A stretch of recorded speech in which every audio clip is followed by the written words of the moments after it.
नमस्कार, मी प्रियांका पाटील। आपण पाहत आहात राष्ट्रीय लोकराज्य न्यूज, निर्भीड बातम्यांचे व्यासपीठ। आज आपण दिवसभरामध्ये घडणाऱ्या घडामोडींवर नजर टाकूया। पुणे येथे सकल धनगर समाजाचे दुसरे अधिवेशन मोठ्या उत्साहात संपन्न झाले। भारत कवितके पुणे येथे सकल धनगर समाजाचे दुसरे अधिवेशन मोठ्या उत्साहात जल्लोषात संपन्न झाले।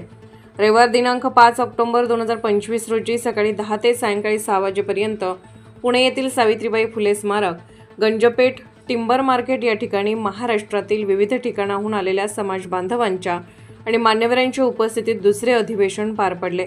सुरुवातीला शाहीर शिवाजी थिटे यांनी पुण्यश्लोक अहिल्याबाई होळकर आणि शिवाजी महाराज यांचा पोवाडा सादर केला व भीमराव गावडे यांनी कविता सादर केली। पुण्यश्लोक अहिल्याबाई होळकर यांच्या पुतळ्यास पुष्पहार अर्पण करून अभिवादन करण्यात आले।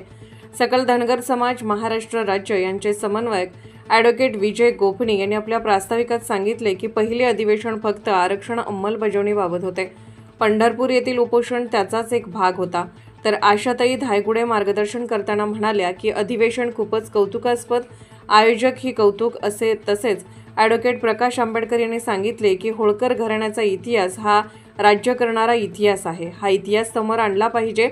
अशा लढवय्या वृत्तीने आरक्षणाची झालेली कोंडी सुटली असती, काही मार्ग निघाला असता। कोर्टाला आरक्षण देण्याचा अधिकारच नाही, कोर्ट परिस्थितीनुसार निकाल देईल। धनगर समाजाचा लोकसभेत निवडून सदस्य पाठवला नाही याची खंत वाटते। लढणारे कार्यकर्ते असतील तर आरक्षण नक्की मिळेल। यानंतर रामराव वडतके, नितीन वाघमोडे, नैना गुंडे, कार्यक्रम अध्यक्ष ॲडव्होकेट विजय मोरे आदी मान्यवरांनी अधिवेशनात धनगर समाज बांधवांना मार्गदर्शन केले। समाजामधील विविध क्षेत्रात उल्लेखनीय कामगिरी करणाऱ्या पुरुष व महिला यांना अहिल्यारत्न पुरस्कार देऊन गौरवण्यात आले।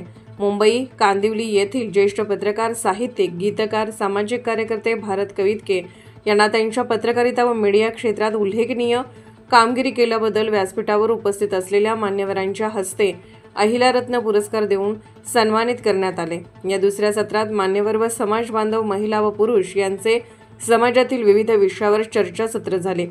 पहिल्या उद्घाटनाच्या सत्रात समाजातील अनेक मान्यवर उपस्थित होते। मुंबई कांदिवली पश्चिम।